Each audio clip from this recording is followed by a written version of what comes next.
வானதி பதிப்பகத்தின் சாண்டில்யன் எழுதிய யவனராணி. அத்தியாயம் 5. மலர்விழி மதுரமொழி.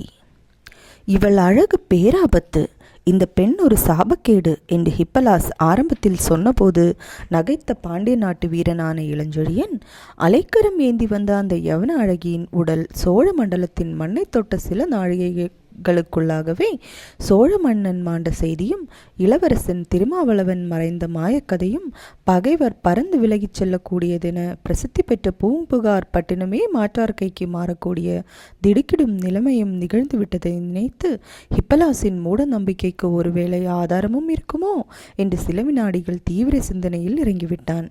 ஒரே இரவில் சுமார் 1.5 ஜாமத்திற்குள்ளாக ஏற்பட்டுவிட்ட நிகழ்ச்சிகளும் அந்த நிகழ்ச்சிகளைத் தொடர்ந்து தமிழ் மக்களுக்கு ஏற்படக்கூடிய பெரும் விபரீதங்களும் சில வினாடிகள் அவன் சிந்தனையில் வலம் வந்ததால் பிற்கால காட்சிகள் பெரும்பூதங்களாக அவன் கண்முன்னே எழுந்து நின்றதன்றி அவற்றை சமாளித்து எப்படி சோழ மண்டலத்தையும் அதன் மூலம் தமிழர்கள் வாழும் நாடுகள் அனைத்தையும் காக்கலாம் என்ற திட்டங்களிலும் மனம் சென்றதால் ஹிப்பலாசை அவன் ஏறெடுத்து நோக்கி விவரங்களை அறியும் முன்பாக நீண்ட நேரம் பேசாமல் அறையில் அப்புறமும் இப்புறமும் உலாவினான். நாட்டு நன்மையும் மக்கள் சுகதுக்கங்களும் மனத்தை இழந்து தாண்டவமாடிய அந்த நேரத்தில் கோட்டை தலைவன் கண்களில் இருந்து தான் மறைத்து வைத்திருந்த பெண் என்ன ஆனாள் என்பதையோ, மயக்கத்தில் இருந்த அவளுக்கு உணர்வு வரச் செய்வது தன் கடமை என்பதையோ சிறிதும் நினைக்காமல் அவள் அழகை பற்றி மட்டுமன்றி அவளை பற்றிய சகல சிந்தனைகளையும் அடியோடு உள்ளத்திலிருந்து விலக்கிவிட்டிருந்த இளஞ்செழியனை ஹிப்பலாஸ் திரும்ப திரும்ப 2 முறை சொன்ன சொற்களே உணர்ச்சிகள் புரட்சிகளிலிருந்து உலகத்தின் திடமான உண்மைகளுக்கு இழுத்து வந்தன. இவள் யவனராணி என்று கூறிய ஹிப்பலாசின் சொற்களின் முழு வேகத்தை முதலில் புரிந்து கொள்ள முடியாத இளஞ்செழியன் அதே வாசகத்தை அவன் 2ஆம் முறை திருப்பிய பின்பு புரிந்து கொண்டதால் வந்திருப்பவள் யவன நாட்டு ராணி, அவளுடன் வந்திருப்பவன் யவனர்களின் பிரசித்தி பெற்ற கடற்படை தலைவனான டைபீரியஸ் என்று தனக்குள்ளேயே முணுமுணுத்து கொண்டதல்லாமல் பிறகு தலை நிமிர்ந்து, ஹிப்பலாஸ், யவனர்கள் கடற்படை தலைவனான டைபீரியஸை பற்றி கேள்விப்பட்டிருக்கிறேன் என்று கூறி ஏதோ அதில் இன்னும் சந்தேகம் இருப்பது போல் ஹிப்பலாஸை நோக்கி கேள்வி கேட்கும் தோரணையில் கண்களை உயர்த்தினான். டைபீரியஸின் பெயரை கேட்ட மாத்திரத்திலேயே ஹிப்பலாசின் உடல் ஒரு முறை நடுங்கினாலும் அதை வெளிக்கி காட்டிக் கொள்ளாமலே, அவனை பற்றி கேள்விப்படாதவர்கள் உலகத்திலே இருக்க முடியாது படைத்தலைவரே என்று மெல்ல கூறினான். போரில் மிக வல்லவன் என்று கேள்வி என்று பேச்சை தொடர்ந்தான் இளஞ்செழியன். ஆம் படைத்தலைவரே என்று ஒப்புக்கொண்டு தலையை மாட்டினான் ஹிப்பலாஸ். கடற்போரில், அது மட்டுமல்ல நிலப்போரிலும் நிகரற்றவன். அப்படியா? சந்தேகம் வேண்டாம் படைத்தலைவரே. போரில் வல்லவனாயிருந்தால் மட்டும் நாம் அஞ்ச வேண்டியதில்லை. வேறிதில் வல்லவன்? ராஜதந்திரத்தில் நாடுகளையோ மனிதர்களையோ பிரிப்பதில் டைபீரியஸுக்கு வேறு இணை யாருமே கிடையாது என்று கிரேக்க நாட்டில் சொல்லுவார்கள். பெரும் மூர்க்கன் என்றுதான் எனக்கு கேள்வி. யார் சொன்னார்கள் தங்களுக்கு? யவன நாட்டுக்கு போய்வரும் நமது வணிகர்களிடமிருந்து கேள்விப்பட்டிருக்கிறேன். வணிகர்கள் சொன்னதில் ஒரு பாதிதான் உண்மை. புரியவில்லை ஹிப்பலாஸ்? புரியும்படி சொல்லுகிறேன், கேளுங்கள். டைபீரியஸ் மூர்க்கன்தான். ஆனால் மூர்க்கத்தனத்தை வெளியில் காட்டிக்கொள்ள மாட்டான். முகத்தில் சதா விளையாடும் முறுவல் அதை மறைத்திருக்கும். குரூரம் மிகுந்தவன். அந்த குரூரத்தை மிக சாந்தமான முகம் திரையிட்டு கிடக்கும். அவன் உள்ளத்தில் ஓடும் எண்ணங்களை, புத்தியில் உருவாகும் திட்டங்களை யாரும் புரிந்து கொள்ள முடியாது. அவன் முயற்சியால் தான் மேற்கு திசையில் யவனர்கள் ஆதிக்கம் ஓங்கி நிற்கிறது. அவன் வகுத்த திட்டங்களாலும் தயாரித்த கப்பற்கூட்டங்களாலும் யவன நாட்டு வர்த்தகர்கள் நாவலந்தீவு என்று தமிழர் கொண்டாடும் இந்த பரந்த பூமியின் பல திக்குகளிலும் சென்று வாணிபம் நடத்தி தாய்நாட்டுக்கு முத்தும் பவளமும் பொன்னும் மணியும் கொண்டு போய் குவிக்கிறார்கள். யவனர்களுக்கு டைபீரியஸ் ஒரு தெய்வம். யவன ராஜ குடும்பத்தில் குரு போன்றவன். யவன மக்களிடம் அவன் சொல் வேதவாக்கு. அப்பேற்பட்டவன் இந்த பூம்புகாருக்கு வந்தால் அதில் காரணம் இருக்க வேண்டும். அவனுடன் யவன ராஜ குடும்பத்தை சேர்ந்த ஒரு பெண்ணும் வந்திருக்கிறார்கள். காரணம் எதுவா இருக்க முடியும்? யோசித்து பாருங்கள். காரணத்தை தான் கோட்டை தலைவன் சொன்னானே, பூம்புகாரை கைப்பற்றுவதா? ஆம். இல்லை என்பதற்கு தலையை அசைத்த ஹிப்பலாசை ஆச்சரியம் ததும்பும் கண்களுடன் பார்த்த இளஞ்செழியன், என்ன, பூம்புகாரை கைப்பற்றுவது அவன் நோக்கமாயிருக்காதா என்றான். இருக்கலாம். ஆனால் டைபீரியஸ் இத்தனை அபாயங்களை சமாளித்து இங்கு வந்ததற்கு காரணம் இந்த பட்டினத்தை கைப்பற்றுவதாயிருக்க முடியாது.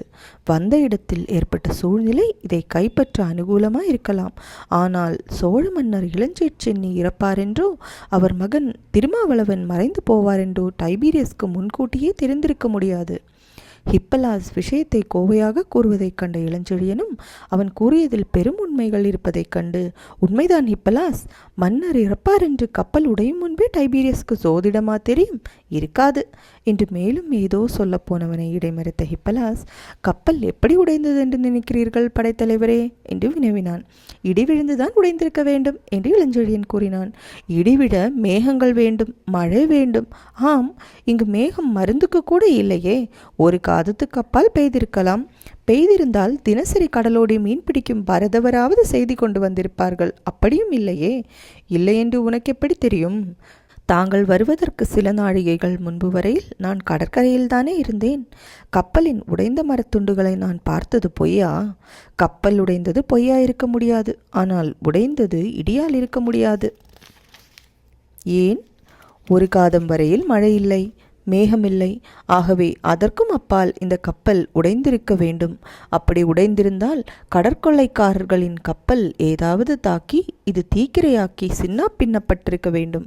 இருக்கலாம். இந்த பதிலால் ஹிப்பலாஸ் நிதானத்தை இழந்து, என்ன அப்படி சாவதானமாக கூறுகிறீர்கள்?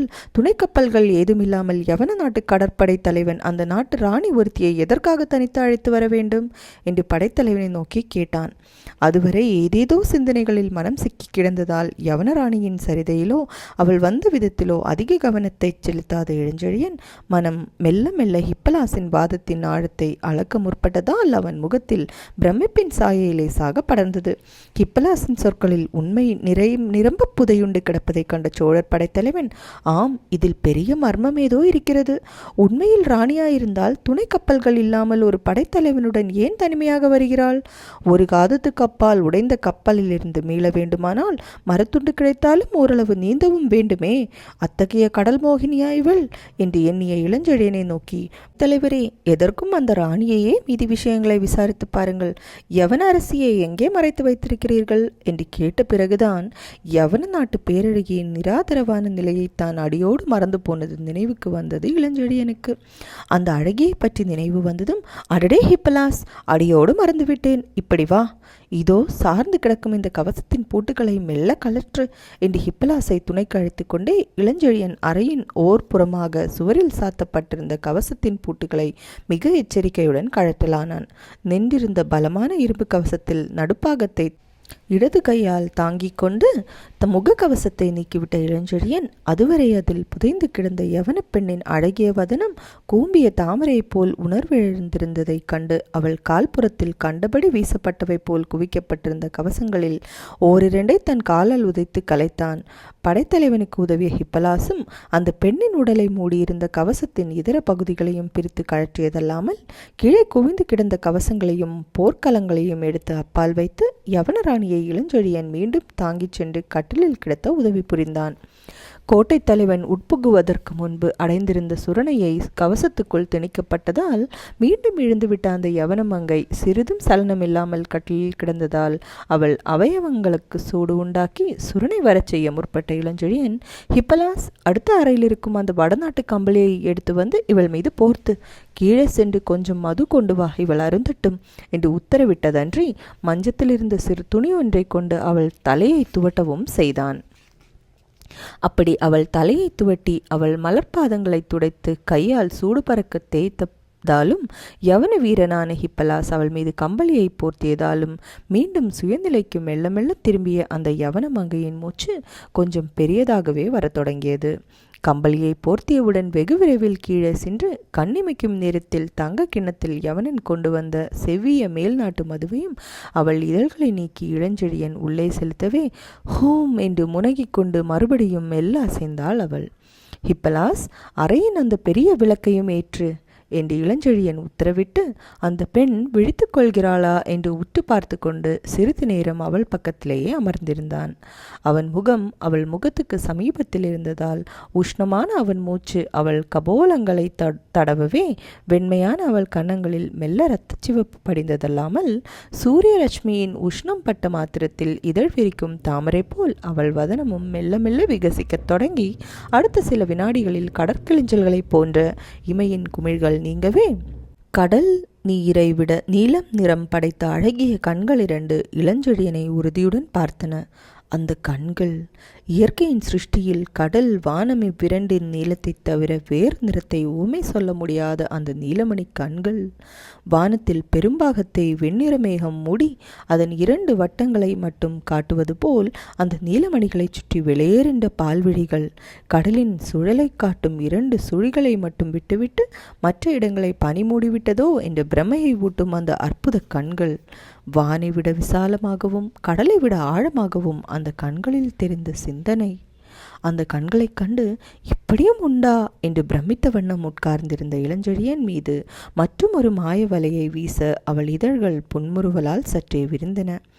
ஏற்கனவே மயக்கம் தரும் நீரோட்டத்தை பெற்றிருந்த அவள் செவ்வியாதரங்கள் இளஞ்செழியன் புகட்டிய மதுபூராவும் உள்ளே செல்லாததால் அதன் சிவப்பையும் சேர்த்து பெற்றிருந்ததாலும் விலகிய இதழ்களுக்குள்ளே தெரிந்த முல்லை பற்களிலும் அவை பட்டு செம்மையும் வெண்மையும் கலந்த இந்திரஜாலத்தை சிருஷ்டித்ததன் காரணமாகவும் விழித்து பார்த்ததும் அவள் உள்ளத்தே எழுந்திருந்த உணர்ச்சிகளின் பிரதிபலிப்பின் விளைவாக எழுந்த பெருமூச்சு கம்பளியை மேலே அடிக்கடி எழுப்பி எழுப்பி மறைவுக்குள் இருந்த எழிலின் அற்புதத்தை வலியுறுத்தியதாலும் இளஞ்செழியன் அந்த மாயாதேவியின் அழகு வலைக்குள் மீண்டும் சிக்கிக்கொண்டான். இருந்த போதிலும் அவள் எப்படி வந்தாள், ஏன் வந்தாள், கப்பல் எங்கு உடைந்தது, எப்படி உடைந்தது என்ற விவரங்களை அறிய முற்பட்ட சோழர் படைத்தலைவன் ஹிப்பலாஸை அழைத்து, இப்படி வா ஹிப்பலாஸ், இவளையும் டைபீரியஸையும் பற்றிய விவரங்களை அறிவோம். நான் சொல்வதை மொழிபெயர்த்து நீ இவளிடம் சொல் என்று கூறினான். அந்த கட்டளையை தொடர்ந்து கட்டிலின் கிட்டே வர முயன்ற ஹிப்பலாஸ் அந்த பெண் வீசிய ஒரு பார்வையைக் கண்டு பயந்து தூரத்தே நின்று விட்டதையும் தன் உத்தரவை நிறைவேற்றக்கூட அவன் கட்டளை அணுக மறுத்ததையும் கண்டு ஹிப்பலாஸ் வா இங்கே என்று மிரட்டினான். தூக்கத்தில் உத்தரவிட்டாலும் இளஞ்செழியன் வார்த்தைக்கு உடனே கீழ்ப்படியும் சுபாவம் உள்ளவனும் எஜமானிடம் வரையறையற்ற பக்தி கொண்டவனுமான ஹிப்பலாஸ் அன்று படைத்தலைவன் மிரட்டலுக்கு சிறிதும் மசியாமலும் கட்டிலை அதிகமாக அணுகாமலும் சற்று எட்டவே நின்று கீழே கோட்டை தலைவன் போட்டு போயிருந்த அன்னப்பறவை ஆபரணத்தை எடுத்து அந்த யவன மங்கையிடம் ஒப்படைத்தான். அந்த ஆபரணத்தையும் நோக்கி மஞ்சத்தில் தன் பக்கத்தில் உட்கார்ந்திருந்த இளஞ்செழியனையும் நோக்கிய அந்த யவன மங்கை நாணங்கலந்த புன்முறுவல் ஒன்றை வெளியிட்டு தன் உடையிருந்த நிலையையும் சுட்டிக்காட்டி ஏதோ சைகை செய்தாள். அவள் பேரழகின் வலைக்குட்பட்ட இளஞ்செழியனும் அவள் அதிகார பார்வையாலேயே கிளியடைந்த ஹிப்பலாசும் அவள் அபிப்பிராயங்களை சைகைகளாலேயே அறிந்து கொண்டு பணிகளை மிக துரிதமாக நிறைவேற்றுவதில் முனைவே சில வினாடிகளுக்குள்ளாக பக்கத்து அறையிலிருந்து பட்டுத்திரைச்சீலை ஒன்று அவள் பாதத்தில் கிடத்தப்பட்டதன்றி கீழே இருந்து ஒரு பொற்பாத்திரத்தில் சுடுநீரும் கொண்டு வந்து வைக்கப்பட்ட பேரரசுகளின் ராணிகளின் கம்பீரத்தை தோற்கடிக்கும் கம்பீரத்துடன் கட்டிலிலிருந்து மெல்ல எழுந்த அந்த அழகி பட்டுத்திரைச்சீலையால் உடலை கழுத்திலிருந்து கால்வரையிலும் மூடி ஈர உடையை கால் மூலமாக கீழே நெகிழவிட்டாள். பிறகு ஹிப்பலாசையும் இளஞ்செழியனையும் அறைக்கு வெளியே செல்லும்படி சைகையால் சுட்டி அவர்கள் வெளியில் சென்றதும் கதவை சாத்தி கொண்டு தன் அலங்காரத்தை நிதானமாக முடித்தாள். திரும்ப அவள் கதவை திறந்தபோது அவள் தோற்றத்தைக் கண்டு அசைவற்று நின்றான் இளஞ்செழியன்.